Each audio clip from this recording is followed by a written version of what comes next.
Bueno, bienvenidos a un nuevo episodio de Kernel. Ya sabéis, es el podcast semanal de tecnología de Mixio en colaboración con nuestros colegas, nuestros amigos del Android Libre y de Omicrono. Y hoy vamos a hablar de una compañía muy específica de teléfonos con Android, que es OnePlus, que yo creo que está en la mente, ¿no?, de todo, al menos de muchos consumidores, pero sin ninguna duda del consumidor o del sector más geek, más apasionado, más entusiasta. Y para eso me he traído a unas de las personas que mejor conocen en todo el mundo a la compañía. ¿Qué tal, Chema Flores? ¿Qué tal? ¿Cómo estamos? Bueno, preséntate un poco por encima para que la gente que no te conozca.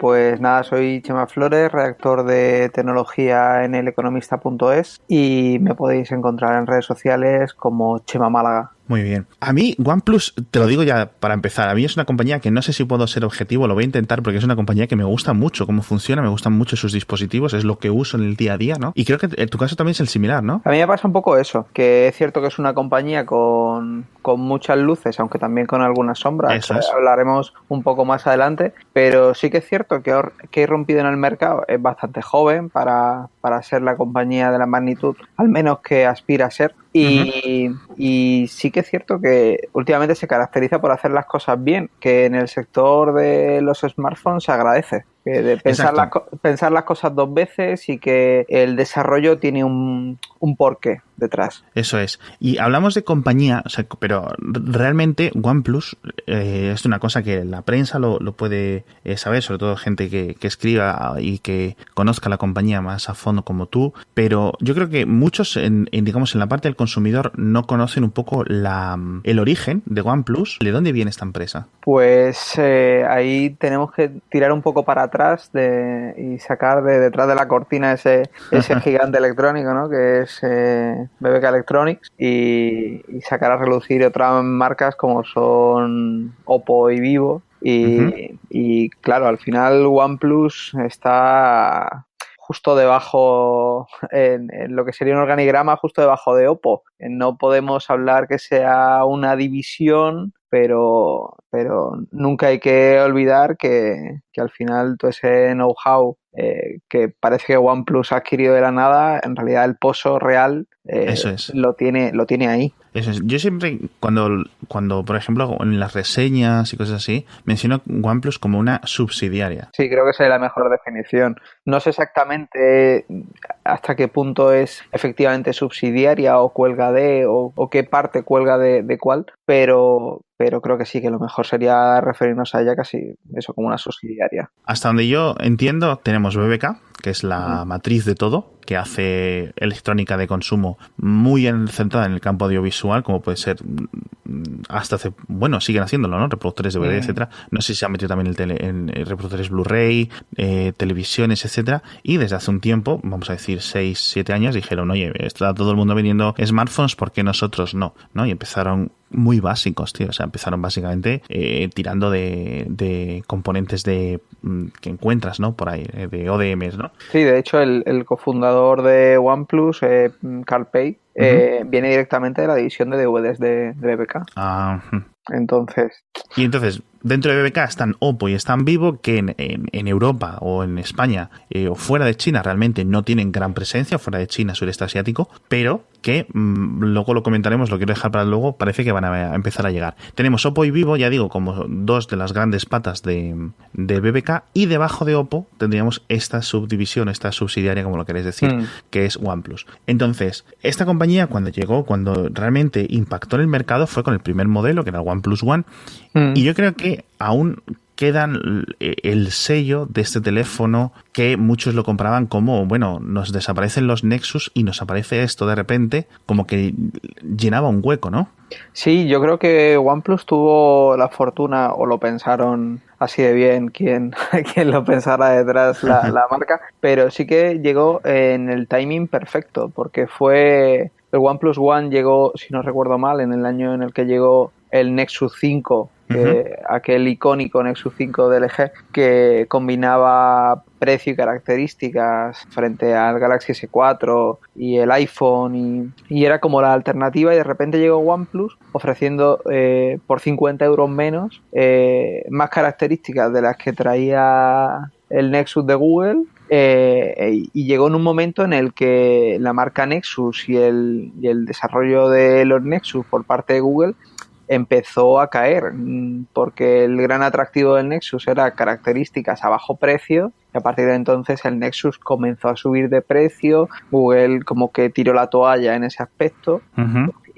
Más que en ese aspecto, en esa estrategia, ¿no? De bajar mucho el precio. Y OnePlus encontró ese hueco de esos, como tú bien decías, ese público entusiasta que quería buenas características a bajo precio, pero que tampoco le tocaran mucho el software. Que ya para eso lo toco yo, que sé cómo es mi teléfono, y ya me gusta a mí juguetear con él. Sí, y entonces en el lanzamiento yo recuerdo dos características muy claras del OnePlus One y del sucesor, el segundo, el OnePlus 2, y eran, uno, que tenía Cyanogen o Cyanogen, o como lo queráis decir, que era esta versión similar a Android tradicional, ¿no? Al Android de los Nexus, etcétera, pero con sus coquitas, que al final salieron tarifando, creo, entre ambas compañías, pero más yo creo que fue en plan la implosión interna que sufrió Cyanogen, que problemas con OnePlus, etcétera, y el sistema de invitaciones, tío. El sistema de invitaciones a mí nunca me importó mucho, porque lo considero, ¿no?, una herramienta de marketing, ¿no?, para crear un poco de entusiasmo y prensa y etcétera, pero a la gente esto le subía por las paredes. Sí, no, tener una invitación de los primeros OnePlus era tener todo un tesoro. Sí. O sea, era, vamos, tener un OnePlus One y haberlo conseguido con invitación, era como tú eres el elegido, eres el chosen one, y eres un tipo que has echado muchas horas para haber conseguido esto. Sí, ahí escarbando en foros o lo que sea. Y entonces yo lo veo como súper una buena forma de, sin un departamento de marketing, sin una buena estrategia, sin mucho dinero que invertir en marketing, de decir, quiero conseguir prensa, quiero aparecer en medios, sobre todo los especializados que iban a los que iban ellos, ¿no? Y sobre todo hacerlo fuera de China, porque Oppo y Vivo hicieron esta gran innovación en esta época, en 2014, 2015, que fueron los que, digamos, le quitaron el viento detrás a Xiaomi. Recordemos que Xiaomi, vamos a poner en orden, Xiaomi revoluciona el mercado de los teléfonos móviles con esta estrategia online, ¿no?, de reducimos costes porque no tenemos tiendas físicas, no sé qué, y de repente dicen los de Oppo y los de Vivo, no te preocupes, pum, y ponen como 1000 tiendas físicas de literalmente en 2-3 años en todo China, en India, Malasia, Indonesia, etcétera, ¿no? Y se comen el mercado, ¿no? Arremeten, quitan ventas a todo el mundo, literalmente a todo el mundo, quitan ventas a Apple, quitan ventas a Samsung, sobre todo quitan muchas ventas a Xiaomi, etcétera, y Xiaomi ha tardado 2 años en recuperarse del varapalo que les dieron estos de Oppo y de Vivo. Pero OnePlus tiraba hacia el mercado occidental. Y era una cosa muy curiosa, era en plan, ¿cómo puedes estar vendiendo casi teléfonos que son equivalentes, que luego lo comentaremos? En plan, el OnePlus 1 era el Oppo Find 7, creo. El OnePlus 2 era no sé cuál. Y decías, ¿y esto es por qué lo estás vendiendo en Europa y los otros no los vendes? ¿O por qué no traes más dispositivos? Y era siempre la duda que me quedaba. Y encima eran cantidades muy limitadas. Yo al principio, lo de las invitaciones, obviamente era una herramienta de marketing brutal, pero no sé hasta qué punto tendrían tiradas muy pequeñas. Sí. Y también fue una forma de vamos a aventurarnos en un mercado que no conocemos, porque al final es mercado europeo, y vamos a comernos el menor stock posible en el caso de que esto no funcione. Eso es, porque tenemos dos cifras de ventas. Tenemos una que diste tú el otro día, que eran 1.400 millones de dólares en ventas durante 2017, de ingresos en general, no de beneficios ni nada, simplemente ventas puras, que me parece bastante. De hecho, cuando lo comentamos en el Mixio diario, hice yo la cuenta y me salían como una 70ª parte, ¿no?, de lo que vende Samsung, o de lo que vendió Samsung en 2017. Con lo cual nos pone un poco en perspectiva el tamaño de una empresa o de la división de móviles de Samsung y de OnePlus. Pero aún así, ojo, mucho dinero, 1.400. Y en 2014 las ventas, que eran cuando el OnePlus 1, eran 300 millones, con lo cual hemos visto cómo se multiplica por 5, pero incluso con el sistema de invitaciones vendían bastante bien. Sí, al final es eso, el sistema de invitaciones servía para generar un hype para que la gente se peleara por tener ese dispositivo que parecía que lo tenía todo, o un diseño que te pudiera gustar más o menos, que sí que es cierto que los primeros modelos eran más toscos, pero los han ido reformando, unas características que nadie duda que iban a ser al tope del mercado, y un precio que en ese momento parecía de loco, de que pensaba, esta gente es que tiene que estar perdiendo dinero. Exacto, porque era lo que siempre se le decía a los Nexus de Google, es en plan, y Google siempre lo negaba. Decía, pero ¿cómo puedes estar vendiendo, o tus socios pueden estar vendiendo esto a 300 euros, en el caso del Nexus 5? Y decían, no, es que hacemos dinero. Y decían un poco lo de siempre, es que como lo vendemos online, cosas así. Y yo, bueno, pues sinceramente, yo veía los números de otras fabricantes y no nos cuadraba mucho. Pero bueno, si ellos decían, no hay mucho motivo, ¿no?, para dudarlos. El caso es que iba a decir con el tercer modelo, pero realmente fue el cuarto modelo, el OnePlus 3, porque hubo un modelo pequeñito, el OnePlus X, que no tuvo mucho impacto, pero que a mí me gustaba mucho. Sí, era muy bonito y era muy, muy práctico. Yo creo que llegó en parte para dar respuesta a ese momento en el que se empezaban a apostar por si era un teléfono de gama alta, tiene que llevar pantalla grande. Y había mucho usuario que era reacio a todavía a ir más allá de la 5,2, 5,3 pulgadas. Sí. Y llegó eso ahí a caballo y aunque era un terminal, para mi gusto, precioso y muy resolutivo, sí. Y además ha sido el más barato que ellos han sacado y rendía extraordinariamente bien. Sí. Pero sí que es cierto que si van a un público que aspira a tener el mejor móvil del mercado al mejor precio posible, pues el X al final se le quedaba pequeño y la propia compañía te lo reconoce, que ha sido que el X fue una experiencia, pero que fue un error y que han aprendido de sus errores y ya no van a tratar de llegar a un terminal, digamos, de gama media alta, sino que aspiran a la gama alta todo lo que puedan. Eso es. Entonces, con el OnePlus 3, bueno, realmente con el sucesor, con el OnePlus 3T, que yo creo que fue el que salió medianamente con sorpresa o por sorpresa, introducían un modelo que no se ha visto en muchas otras compañías o ninguna otra compañía. Además de tener pocos dispositivos, en vez de renovarlo cada 12 meses, lo renovaban cada 6 meses, con un ciclo muy similar y mucho más agresivo que el de otras compañías, que era un TikTok, es decir, un nuevo modelo y luego un refinamiento de ese modelo, ¿no?, con un mejor procesador o algo actual, etcétera. Cambios ligeros, ¿no?, pero cambios que estaban ahí. Y implantan este modelo de 6 meses. ¿Qué te parece a ti?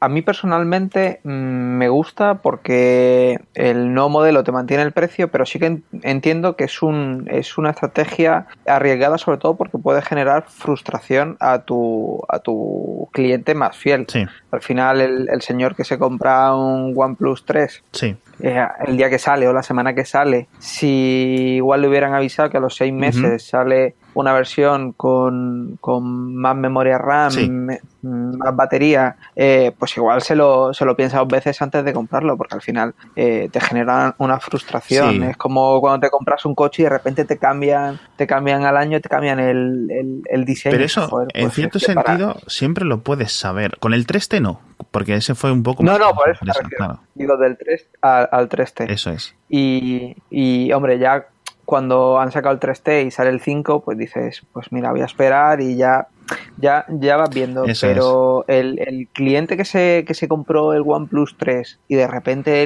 empezaron a sonar los rumores de que iban a sacar una nueva versión del mismo modelo, yo creo que son sensaciones enfrentadas. Es verdad que un teléfono con menos de 6 meses le puedes dar salida muy bien si lo tienes bien cuidado en el mercado de segunda mano, y si de verdad te apetece saltar al teléfono siguiente.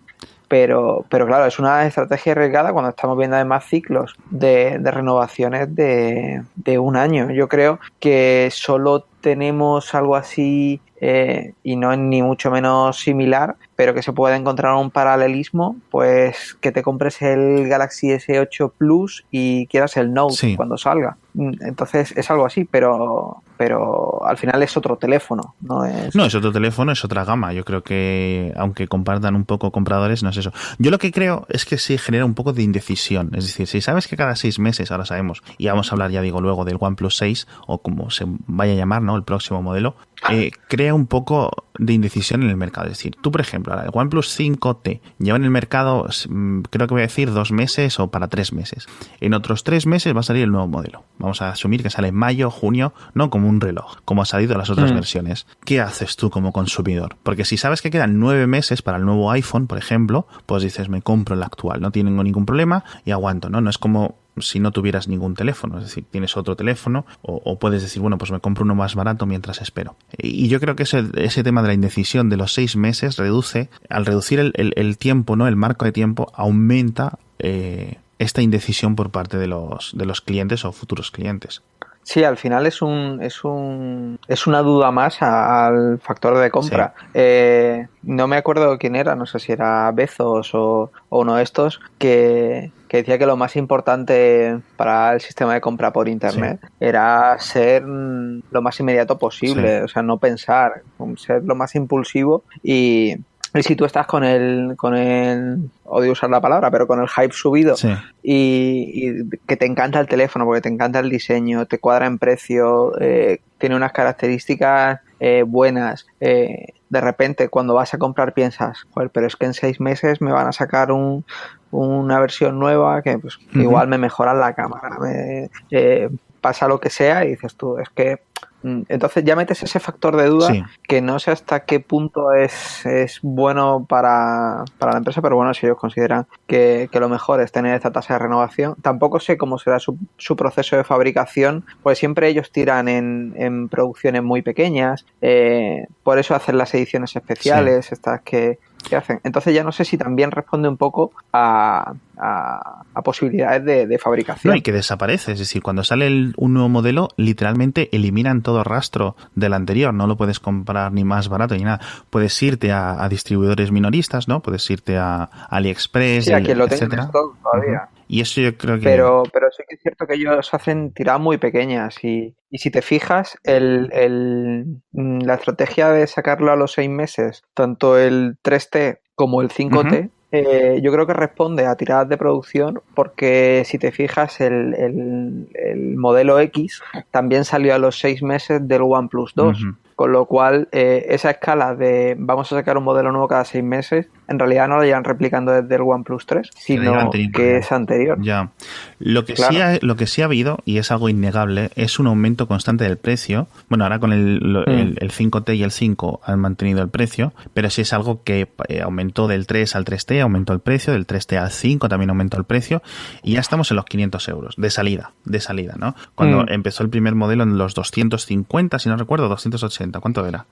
Creo que eran 290. Vale, entonces ha aumentado el precio 200 euros. Ya no es una compra tan atractiva.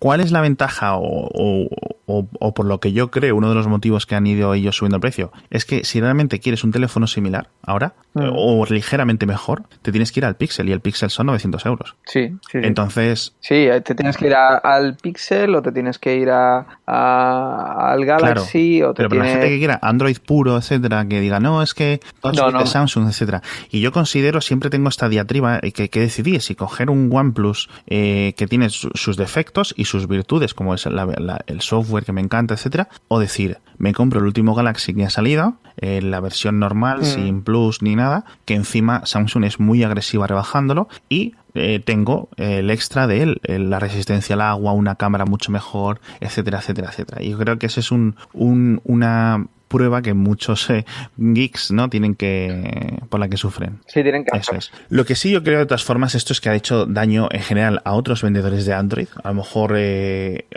otros que solo consideraban Samsung en el pasado, o por ejemplo que querían lo más de lo más, o que querían o que miraban o que hubieran optado por coger el Pixel y gastar más, y ahora dicen, bueno, es que me puedo comprar esto, ¿no? O sin ninguna duda también a los Motorola de gama media, no los de gama baja, ¿no?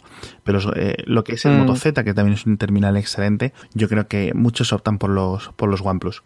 Sí, al final se ha quedado en un terreno en el mercado que sirve de opción para quien no se quería ir a la gama alta del todo por cuestiones económicas, pero que a nivel de experiencia, porque ya no es características, es experiencia de uso del teléfono. El OnePlus responde como... Exacto. Como el gama alta del año. Entonces al final dices, pues mira, en calidad-precio creo que en ese aspecto el teléfono es imbatible y por eso creo que el teléfono, me refiero al teléfono que saquen cada año y por eso como bien empezabas, ha venido a ocupar el lugar del Nexus, porque cuando hablamos de Nexus creo que todos pensamos en el Nexus 5 y esa relación calidad-precio y en el par de modelos anteriores.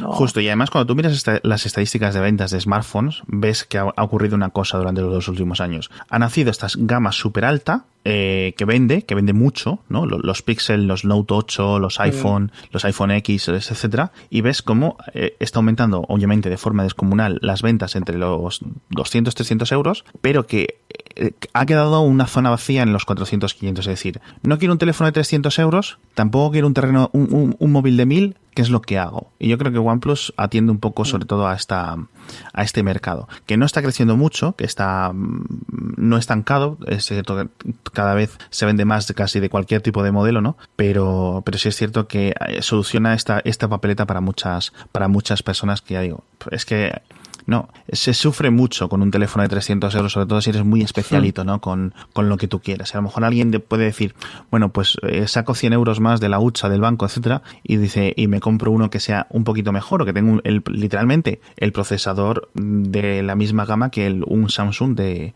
700. Precisamente con este estancamiento del que hablas de la venta en este rango de precios, yo creo que es lo que está tratando de aprovechar la compañía, que ha empezado, digamos, tímidamente el año pasado, para este año ir y crecer mucho más, que es en las operadoras, porque al final si tú vendes un teléfono de estas características, pues con un contrato, pues al final no te tienes que hipotecar, entre comillas, tanto como cuando te metes en un iPhone X o en un Note o en un terminal de esta gama, y le puedes dar bastante buena salida con un acuerdo con operadoras. Sí, entonces, ¿a España va a llegar algo? Que yo sepa, no. Pero tampoco sé que sí. Ellos yo confío, pero no por nada, sino porque las pruebas que han hecho han sido con Elisa en Finlandia y con O2 en Reino Unido. Yo I want to believe, ¿sabes?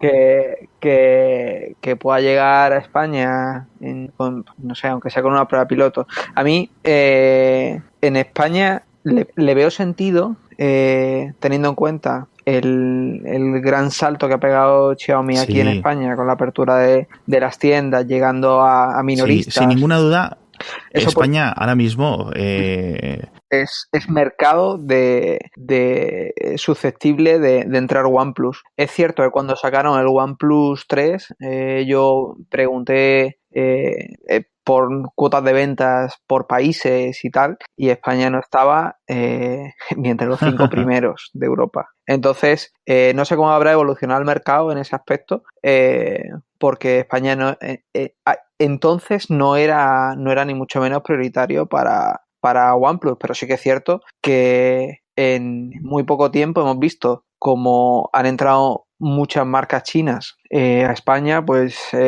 ya no es solo Xiaomi, tenemos Nubia, tenemos una serie de competidores que han empezado a entrar en minoristas muy importantes en España. Por otro lado, tenemos la futura llegada de Oppo, que hemos estado hablando de BBK, que al final Oppo es como, entre comillas, el primo de OnePlus. No, o sea, tal cual. Es que yo le diría que es como el padre o el tío o algo así. Y Oppo lo único que tiene es terminales que son muy similares. Bueno, algunos de gama alta son muy similares a lo que puedes encontrar en un OnePlus, pero con esta capa que a mí me disgusta bastante, no me gusta para nada, de software sobre Android, etcétera. Por eso siempre prefiero los OnePlus. No que compre Oppos, pero... Sí, no, al final es la experiencia de usuario. Al final tú no estás comprando un teléfono porque tenga 30 gigas de RAM ni el procesador Snapdragon 7800. Tú al final lo que quieres es un teléfono que te responda, que seas capaz de sacarle partido. Yo creo que Oppo sí va un poco más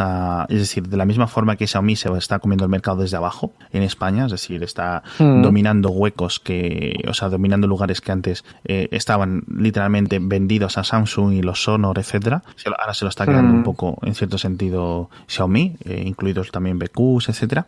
Y Oppo les viene desde detrás a estos, es decir, no solo a Xiaomi, sino a los que ya estaban aquí, encima a Huawei, etcétera, y Oppo la considero muy similar a Huawei en este sentido. Es decir, ofrecemos una gama grande y precios literalmente o realmente ajustaditos, ¿no? Y considero que al menos el consumidor medio cuando vaya a la tienda va a tener un problema de que hay que esto se lo suelen solucionar las operadoras. Te limitan el número de cosas que hay en el catálogo, ¿no? A los que mejor precio les den. Si uno te vende un mismo teléfono a 5 euros más barato, ¿no? Cuando te los venden por palés, la operadora va a decidir, bueno, pues pongo los Huawei estos en la tienda, o pongo los Xiaomi, o pongo los Samsung, o ahora pongo los Oppo, ¿no? Yo creo que va a ser el gran competidor y es lo que ha echado al resto de gamas del mercado. Sí, además está llamado a serlo y sobre todo tiene los mimbres para poder hacerlo. Yo a nivel personal estuve en septiembre del año pasado, estuve en Nueva Zelanda, que el 80% del turismo que encuentras en la isla sur es chino. Y no te puedes hacer una idea, no veías un iPhone, no veías una cosa que no fuera un teléfono Oppo o que fuera un teléfono Vivo. Y eso a pesar de que los iPhone y la venta de iPhone y el mercado de segunda mano de iPhone en China es muy grande. Es decir, es muy fuerte. O sea, por presencia en el mercado. Por presencia, pero a nivel de la anécdota, porque me iba fijando en casi todos los turistas chinos y veías un iPhone por cada 20 Oppos o Vivos. Era una cosa alucinante. Sí, se ha notado en las cifras de ventas de Apple en China de los últimos 2 años, 2016 especialmente 2017, que ha habido un poco se ha resentido. Hemos dicho, Oppo y Vivo se han comido hueco de muchos otros grandes fabricantes, simplemente porque están en tiendas constantemente y Apple no ha podido... Está compitiendo bien, ¿vale? No es como si se hubiera rendido al mercado chino como claramente ha hecho Samsung, que ha desaparecido de allí, pero sí es cierto que se ha resentido a lo mejor 1/3 de ventas comparado con lo que vendía, con el impulso, ¿no?, que tuvo en China con el 6 y el 6S. Pero bueno, volviendo a Oppo, si viene a España, que va a venir, ¿no?, en principio en verano, veremos, y a ver si lo acompañan también los de OnePlus. Claro, yo es el punto de partida en el que confiaría, pero esto es hablar del aire. O sea, no sé si dentro de la estrategia de Oppo está venir de la mano de OnePlus y si de la de OnePlus de la expansión que quieren hacer en operadoras, porque eso sí lo han dicho ellos abiertamente, es llegar de la mano de Oppo.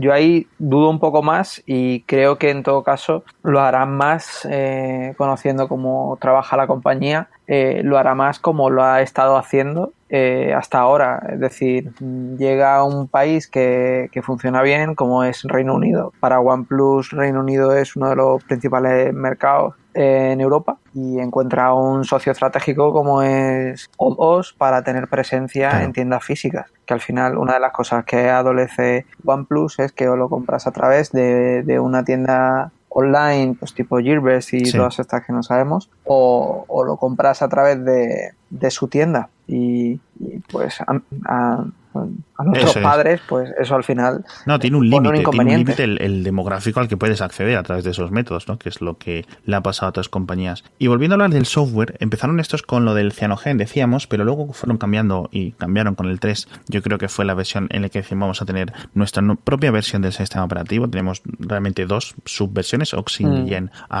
OS, que es el de Occidente, y Hydrogen, ¿no?, para China, que es básicamente tener Google Play o no tener Google Play, ¿vale? Para que nos hagamos a la idea. Aclaremos. Y ha tenido problemas de que ya ha habido como 2 oleadas, yo creo 2 tandas de mala reputación, porque OnePlus está enviando datos a China, ¿no? O que sea de esto recolección de datos que estuvo, no es preocupante o es relativamente común, pero sí que yo creo que les ha fastidiado un poco la marca, ¿no? Sí, al final yo creo que al final ha sido una crisis de reputación que ha tenido la compañía por no dejar claro desde un principio qué datos recogía y dejarlo claro en todo momento a sus usuarios, que le ha hecho tener que salir a trompicones, a excusarse, a decir que bueno, que no lo volverían a hacer, que el usuario tendrá la capacidad de elegir qué quiere, qué no quiere, que ellos se escudan mucho en que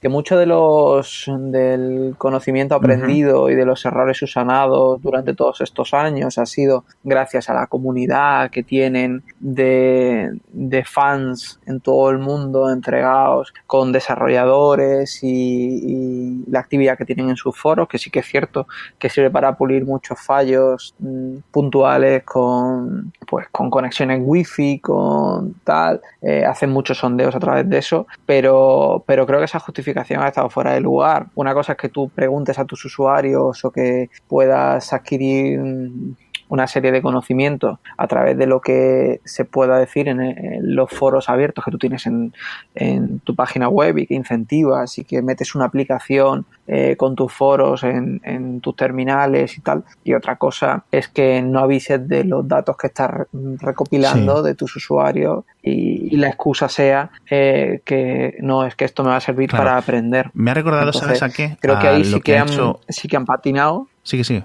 No, que creo que ahí sí que han patinado y la justificación que al final han dado creo que ha sido como muy descafeinada y yo creo que a muchos de los usuarios no ha terminado de convencerles. Ya. ¿Sabes a mí a qué me recuerda todo esto? A la crisis de reputación idéntica, muy parecida a la de Windows 10 de Microsoft con sus sistemas de telemetría. Es decir, hubo un plan, ¡ay, Dios mío! ¿Cómo que Microsoft está midiendo esto? Y era en plan, pues esto lo íbamos haciendo desde Windows no sé qué. Y la gente, ¡ah, qué locura! No sé qué. No entiendo muy bien, porque lo hacen, por ejemplo, todos los navegadores web. Firefox envía datos, ¿no? A Mozilla, Chrome envía datos no de la navegación pura y dura, que también, pero sí, digamos, de lo que hacemos, ¿no? Para intentar coordinar. Sí, pero los datos que recogía OnePlus, si no recuerdo mal, iban más allá. Era como...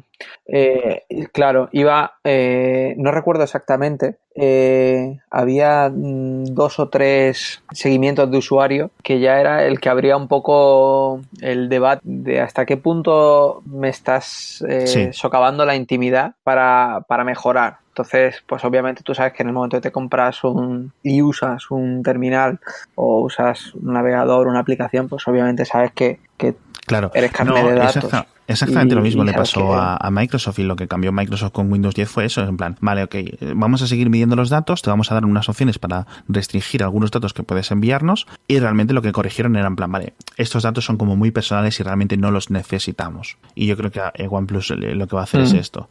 Entonces, yo creo que ya toca cambiar de tema y hablar del futuro. Hablábamos antes del OnePlus 6, o de cómo se vaya a llamar, a lo mejor se llama OnePlus... Bueno, OnePlus X no, porque ya está, pero parece que va a haber una oleada de teléfonos que se llaman, que vienen con la X en el nombre. Igual hacen la gracia y hacen 6 y ya tenemos el pack completo.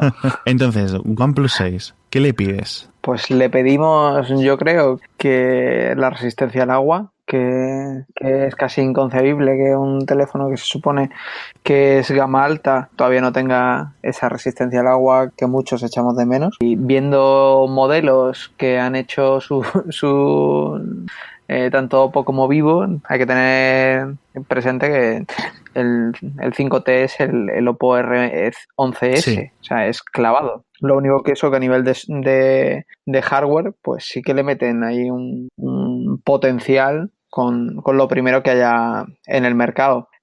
A mí sí que me gustaría ver si son capaces de integrar el lector de pantalla debajo, o sea, el lector de huellas debajo de la pantalla que presentó Vivo en el CES, que a ver si ellos son capaces de integrarlo en su próximo modelo. Eso yo creo que sería un adelanto que puede suponer asentarse en el sector como el primer gama alta o por lo menos el primer teléfono llamado a competir con los grandes del mercado que pasa a tener el lector de huellas debajo del panel, que creo que es una de las aspiraciones y reclamaciones que se ha hecho en los últimos tiempos. No, o sea, sin duda, 2018-2019 la tendencia va a ser a poner los sensores debajo de la propia pantalla, de la forma que sea, sensores ópticos, sensores de ultrasonidos, ¿no? O incluso sensores estos que van situados debajo del cristal. Vamos a ir viendo, o sea, por encima de la pantalla, pero por debajo del cristal. Vamos a ver cómo queda esto, pero yo creo que poco a poco lo irán incorporando todas las compañías. Yo creo que esto además mis peticiones son exactamente las mismas. Yo creo que estoy cansado de escribir, he escrito 4 últimas reseñas de los OnePlus y era en plan, le echo en falta la resistencia al agua. Es como en plan, puntos en contra, no tiene resistencia al agua, puntos a favor, mantiene el jack de audio. Era como, vale, o sea, yo te lo juro, lo preferiría que fuese totalmente al revés.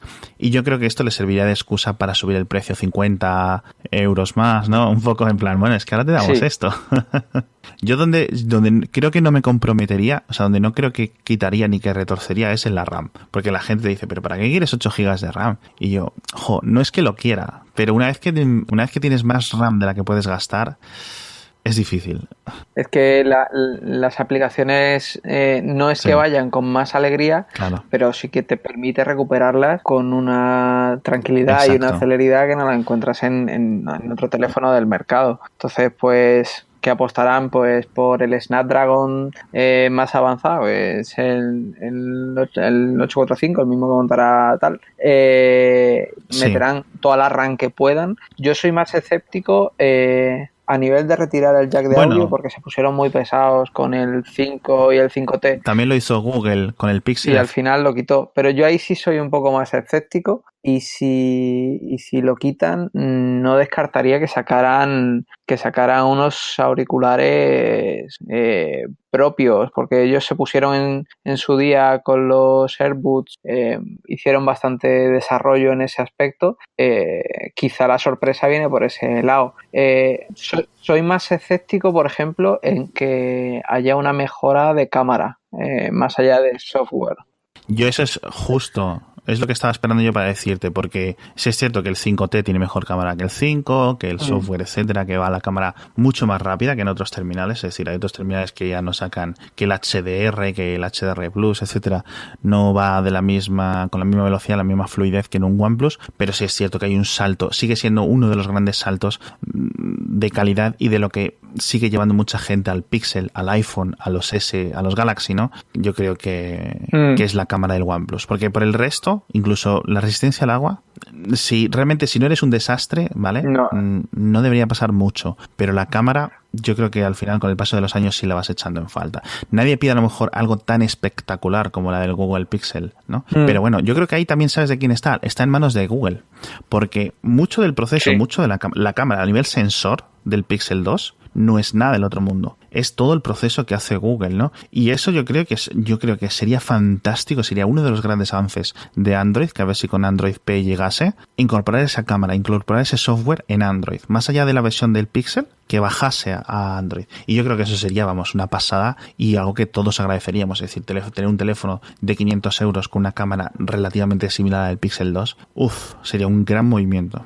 Eso, el movimiento ahí de Google serviría para dos cosas. Por un lado, para dejar de diferenciar al Pixel, porque a día de hoy a lo que diferencia el Pixel del resto del mercado es sin duda la cámara, que es una maravilla.